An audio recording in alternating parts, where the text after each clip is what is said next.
Assalamualaikum warahmatullahi wabarakatuh.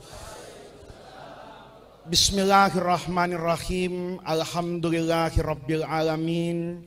Wassalatu wassalamu ala asyrafil anbiya'i wal mursalin wa ala alihi wa sahbihi ajma'in. Amma ba'du. Segenap para alim ulama, para habaib, para kiai yang saya muliakan, wabil khusus sahibul majlis, guru kita semua, pengasuh pondok pesantren Darul Islah Al-Mukarram Kiai Haji Amir Hamzah, bapak-bapak, ibu-ibu, hadirin hadirat sekalian yang saya muliakan. Malam hari ini seperti biasa, saya selalu menikmati kehadiran di majelis Darul Islah ini. Nuansanya dari luar sampai bacaannya itu menggoda pikiran saya. Saya membayangkan betapa hebatnya guru-guru kita membangun satu tradisi dan budaya, tetapi tradisi ini dibangun dengan nilai dan norma agama. Dulu waktu saya ngaji, guru saya itu bilang gini, nanti kalau kamu sudah ngaji, sudah belajar, merasa memiliki modal untuk memahami apa yang ada di dalam agama, maka tugasmu sebagai anak zaman itu kita dulu belajar, an-nusus itu mutanahiyatun. Quran dengan hadis itu selesai dengan wafatnya Rasulullah. Tidak mungkin ada yang namanya mazid tambahan. Tetapi yang namanya problematika kehidupan apapun itu ghairu mutanahiyatin. Dia tidak akan berhenti dengan zaman. Apa yang baik di masa lalu itu mungkin tertinggal di masa sekarang. Apa yang dulu modern, ya mirip kayak istri kita lah. Ya. Istri kita itu malam pertama kan secantik-cantiknya perempuan. Malam ke-1000 itu lain masalah ya. Sudah ndak usah kita bahas lah. Nanti istri kita lihat streamingnya repot juga pulang ke rumah. Tapi intinya persoalan itu ndak ada habis. Maka kata guru saya dulu waktu saya ngaji, tugas ulama sepanjang zaman itu Faiz, istikhrajul ma'ani minan nusus bifarti dhihni wa quwwatil qarihah. Tugas ulama sepanjang zaman itu istikhraj. Istikhraj itu menyimpulkan, menggali, melakukan observasi terhadap al-ma'ani. Al-ma'ani itu dulu Syekh Jum'ah bilang, itu pesan yang tersembunyi, yang boleh jadi dia bertentangan nanti setelah kamu belajar dengan bagus, bertentangan dengan zahirul lafzi. Tapi kamu istikhraj tadi menyimpulkannya itu, substansi dari Quran dan hadis itu, syarat pertamanya bifarti dhihni, punya ketajaman hati, wa quwwatil qarih, itu adalah kekuatan nalar. Dulu ada orang bertanya, nih orang Betawi kalau malam Idul Fitri itu masih suka ribut kayak Holil Nafis nih. Nggak tahu MUI dengan yang lain kok nggak bisa menyelesaikan. Itu zakat fitrah pakai beras apa pakai uang? Itu kayaknya ributnya sampai Dajjal turun nanti itu. WhatsApp-nya itu sama. Setiap tahun diulangi. Seakan-akan kita ini tidak punya masalah. Yang lebih penting dari zakat fitrah itu pakai beras apa pakai uang. Berantemnya itu tajam. Kayak naubainal jannati wan nar.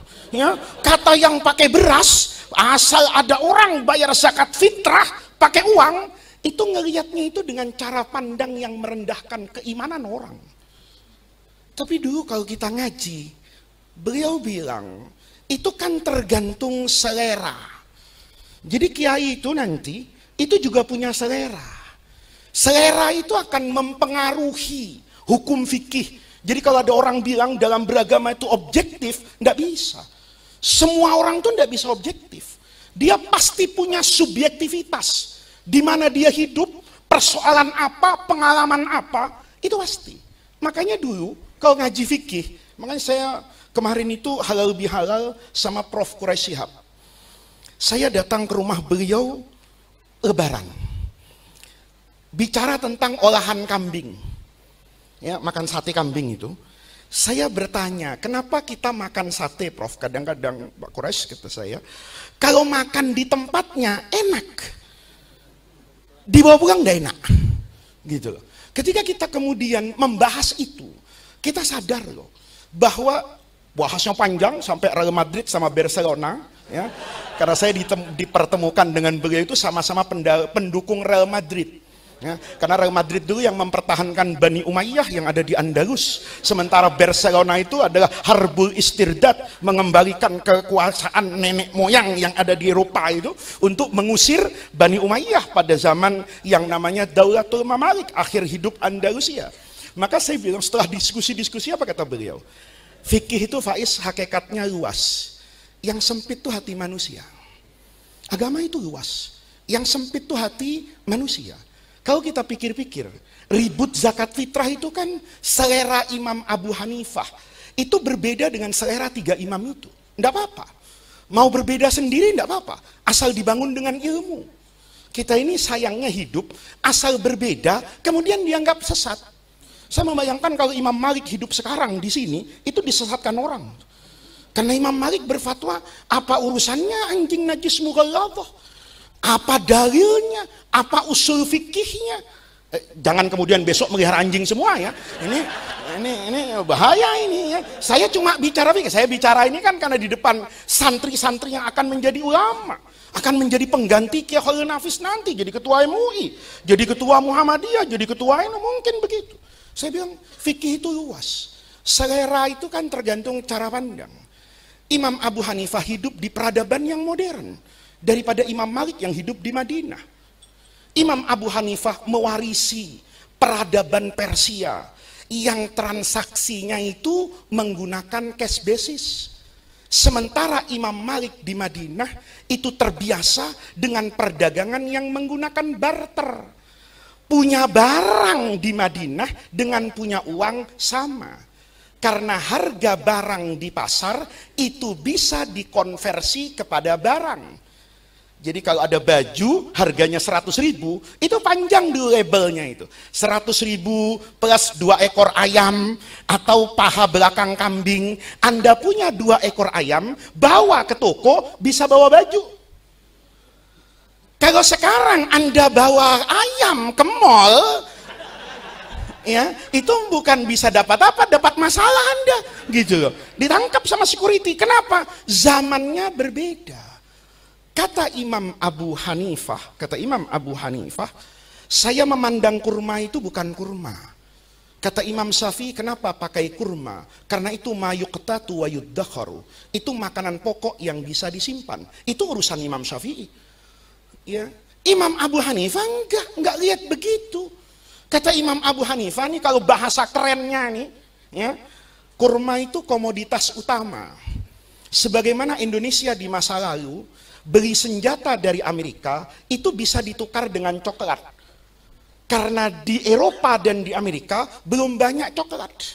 Dulu jahe itu komoditas yang luar biasa. Karena dulu bangsa barat itu datang ke Indonesia, itu urusan rempah-rempah. Karena rempah-rempah itulah mereka ingin menguasai Nusantara. Sehingga pada masa itu yang namanya minyak itu bisa dijadikan alat negosiasi. Kenapa? Karena ini barang pokok. Anda bisa lihat yang namanya Fidel Castro itu punya daya tawar dagang luar biasa dengan Eropa dan Amerika. Itu cuma persoalan pisang. Kalau Anda macam-macam, saya tidak ngirim pisang. Karena di sana pisang susah. Castro nggak bisa negosiasi sama kita karena pisang di Bogor banyak, gitu. Sederhana kan?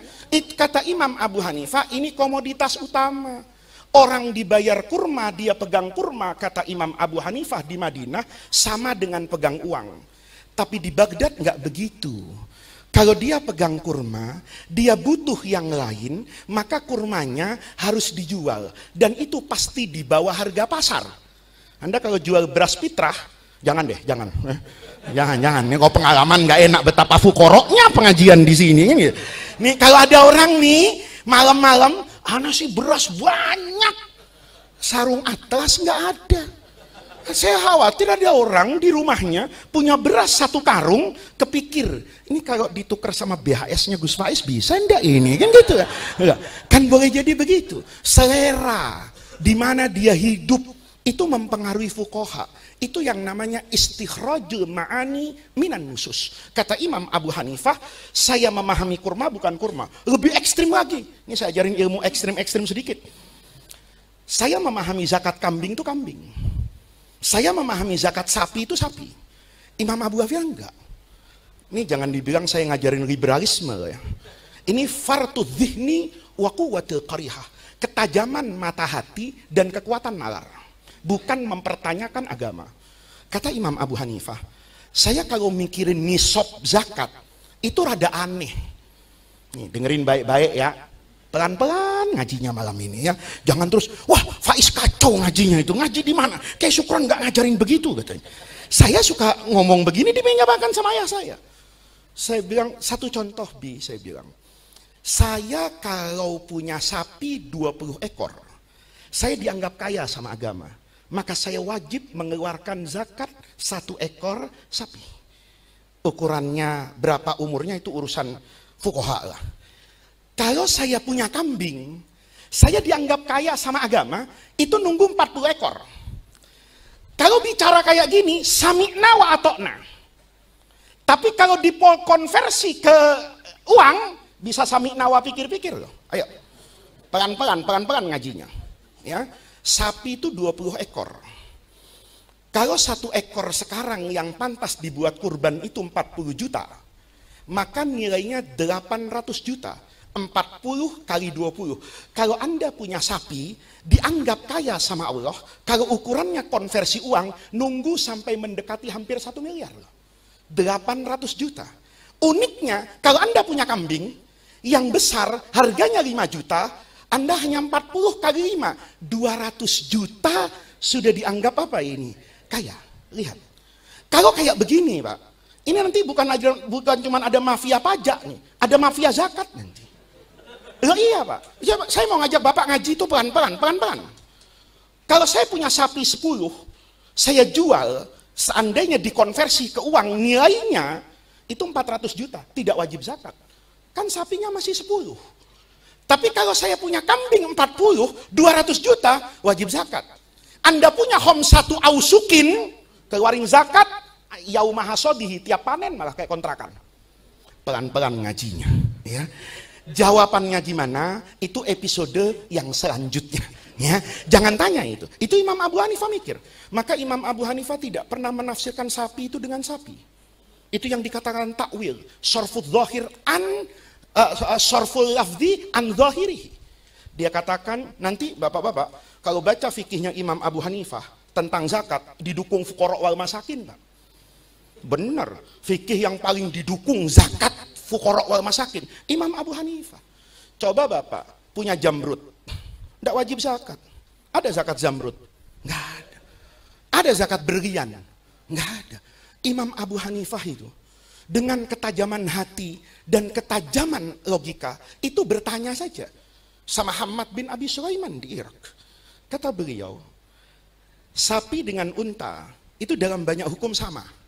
Bapak kurban sapi 1 kan untuk 7 orang, 1 unta 7 orang. Kalau kita ke Mekah haji tamattu sama-sama, motong 1 kambing boleh, motong 7 orang 1 unta atau 1 sapi boleh. Tapi uniknya zakat beda. Unta nisabnya asal punya 5 ekor, nih lihat Pak, harganya sama nih. 5 ekor itu wajib zakat, walaupun bukan unta, kambing zakatnya. Tapi 5 ekor unta kena zakat kambing. Kenapa 5 ekor sapi tidak kena zakat? Kalau Anda bilang, udahlah, Itu agama sami'na wa atokna, enggak apa-apa. Kau ngajar di pesantren 20 tahun yang lalu. Gen Z nggak bisa begitu. Ya, saya kan kiai milenial, ya kan? Kalau enggak mau bahas ini Anda jadi kiai kolonial. Ya, asal muridnya tanya gitu, dosa, kualat, dengerin. Ya, seumur hidup enggak maju kita. Tapi kata Imam Abu Hanifah, quwwatul dhihni, fartid dhihni wa quwwatil qarihah. Kata Imam Abu Hanifah, orang Arab tuh beda. Kalau punya unta dengan punya sapi. Saya bilang sama ayah saya, apa bedanya naik Toyota sama naik Mercedes? Sampainya sama.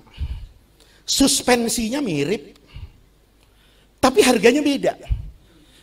Saya kan dulu anak senopati kayak Helena Nafis ya. Maaf ya, beda lah sama anak Mampang, beda. Rumah saya Lenghem itu sekarang ya kan, itu kampung saya Pak, SCBD itu ya. Jadi hotel yang paling mewah di Jakarta itu, tempatnya Hotman Paris bikin konten di apartemen, itu daerah saya.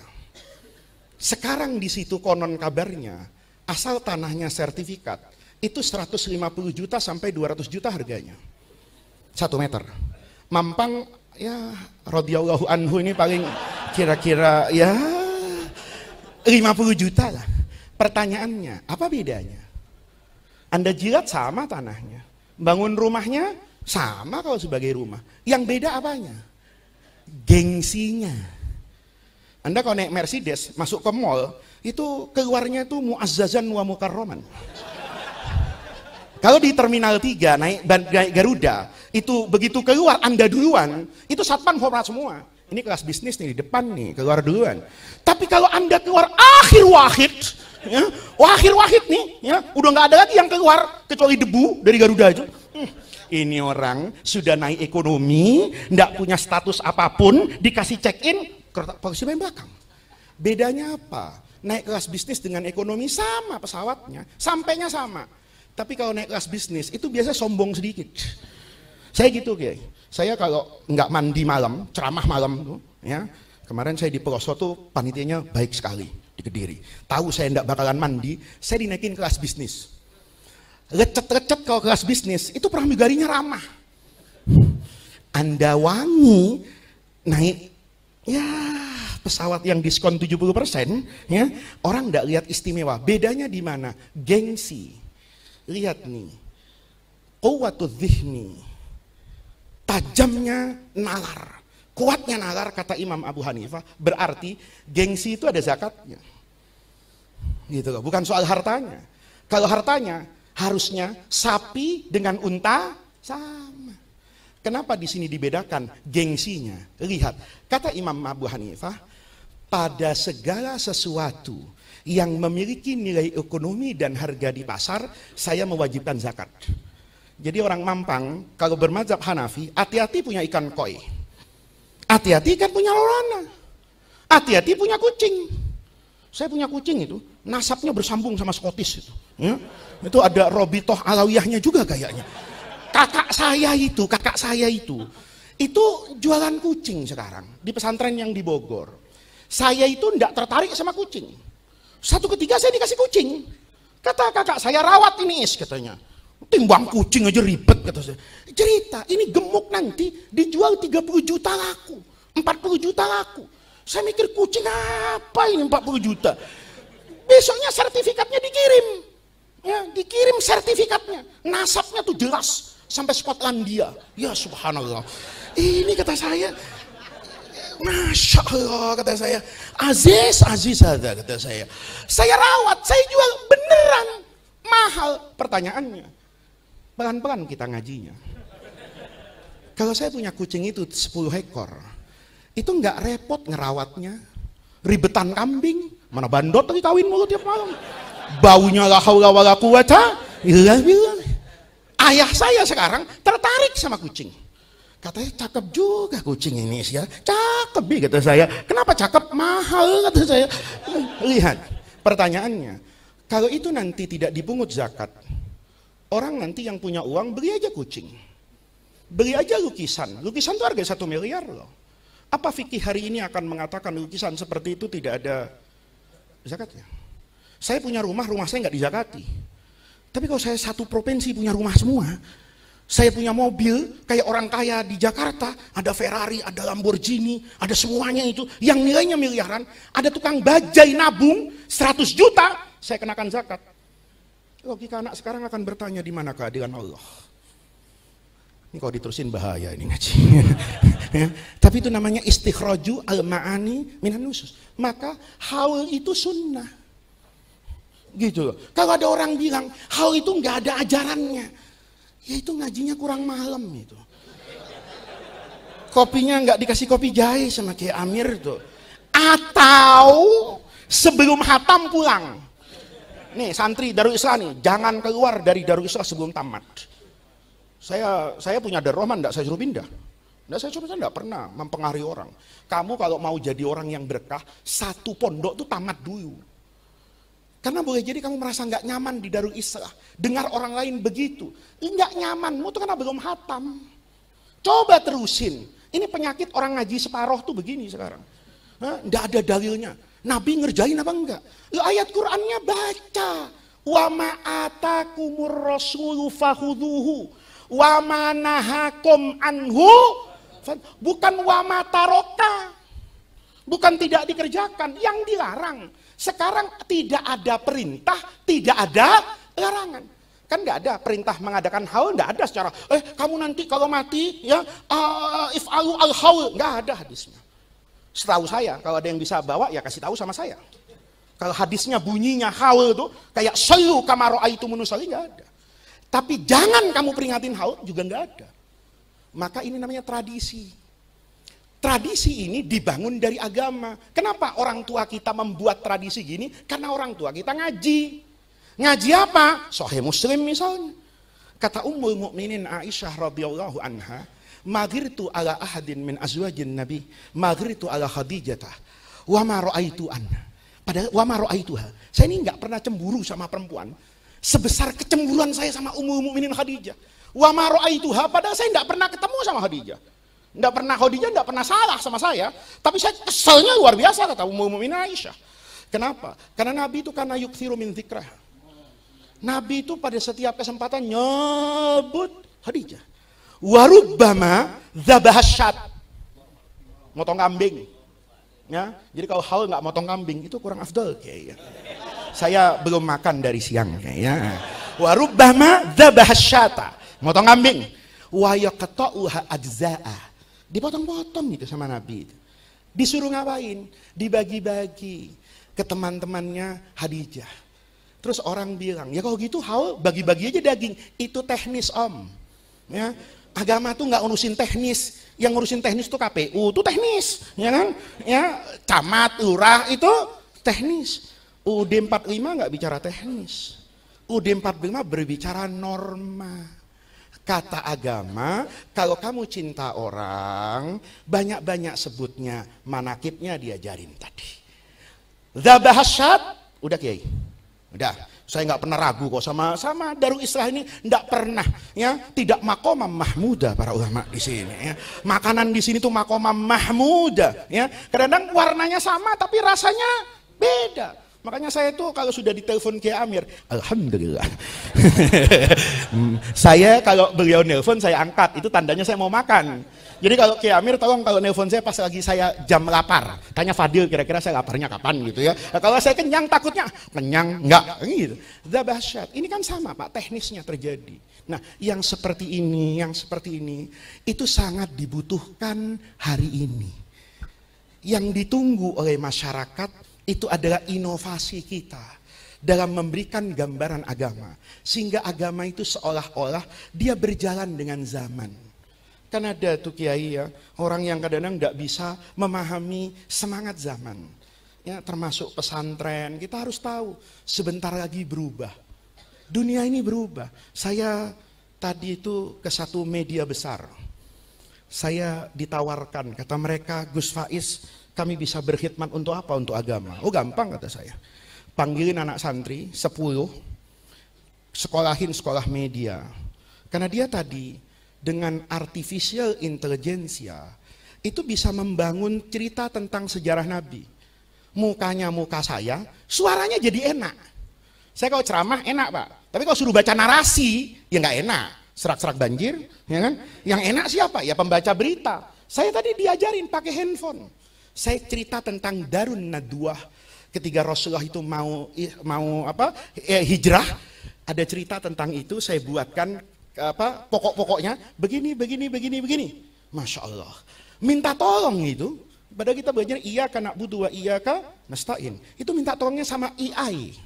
Ya, artificial intelligence. Itu jadi Pak karikaturnya bermartabat. Saya berpikir, Masya Allah, kalau satu hari pesantren bisa begini, diminati dan ditunggu sama orang. Saya sering bilang sama teman-teman santri saya, ayo kamu istikhrajul ma'ani minan nusus. Agama itu menyuruh banyak hal untuk kalian berkembang. Saya bayangin kayak Amir ya, kalau Tom and Jerry itu ngadakan peringatan haul. Ya, terus yang binatang-binatang kayak Paddington yang baru-baru itu saya nonton loh Pak. Saya nonton. Karena saya tahu anak cucu saya itu akan dibangun dengan itu. Bukan dibangun dengan ihya. Ihya itu substansinya. Saya berpikir kalau substansi ihya itu, kemudian yang dipakai karikaturnya Tom, Masya Allah, Tom ilal masjidi wantadoro jeri kharijahu wahuma min talami. Wah, Masya Allah, kata saya, akan berapa dakwah itu ma'ani. Hari ini kita ngaji seperti ini, hari ini cara kita begini, tapi mungkin terus berkembang di masa yang akan datang. Saya percaya Darul Islah akan selalu bisa menumbuh kembangkan semangat kecintaan kepada Nabi, asal kita semua punya semangat istikhrajul ma'ani minan nusus. Kayak ilmu usul fikih itu ada tangkihul manat, ada tahrijul manat, ada tahqiqul manat. Orang yang ahli manat-manat ini itu menang Pak. Kayak ini kalau belajar usul fikih kan sederhana. Khomer itu haram kenapa? Mungkin karena benda cair, mungkin karena baunya, mungkin karena rasanya, mungkin karena warnanya, macam-macam itu. Tapi rasanya haram karena cairnya enggak mungkin. Air cair halal. Kalau karena bau, tauco sama terasi itu asyaddu haraman. Lebih bau itu, tapi ternyata halal. Berarti bau itu la yu'athir. Kata ilmu usul fikih ini bukan wasfun munasibun lil hukmi. Maka untuk yastambit dia harus cari al-wasfu, sifat, karakter, munasib yang pas untuk kita tempelkan hukum. Keluarlah al-iskar, dari banyak sifat memabukkan, tahrij. Sekarang ada whisky, sekarang ada narkoba, bendanya beda, rasanya beda, tapi tahqiqnya sama. Kalau kita bisa menumbuh kembangkan agama seperti itu, mudah-mudahan Kiai sudah cukup Kiai ya. Ini sesuai kontrak ya. Takutnya kalau ceramahnya sedikit, nampannya kasih yang kecil, saya nanti makan repot ini ya. Ini sudah mengeluarkan usul fikih, rasanya paha kambing ini akan datang ke depan Habib Hanif dan Habib Hud dan Kiai Khalil untuk kita semua makan. Terima kasih Kiai. Mudah-mudahan barokah para habaib, barokah para ulama yang senantiasa datang di Majelis Darul Islah. Majelis ini tetap menjadi manarot min manarotil ilmi, tetap menjadi maqalan min ma'akil bayan wal iman, menjadi lentera yang menerangi Jakarta. Allahumma ja'al jam'ana hadza jam'an marhuma wa tafarruqana min ba'dihi tafarruqan ma'suma. Wallahul muwaffiq ila aqwamit thariq. Wassalamualaikum warahmatullahi wabarakatuh. Alhamdulillah, hadirin jamaah rahimakumullah. Ya tentunya kita nggak akan sia-siakan waktu saat yang mulia ini, walaupun sebentar. Ya kita pengen dengar suaranya nanti dikhatamkan.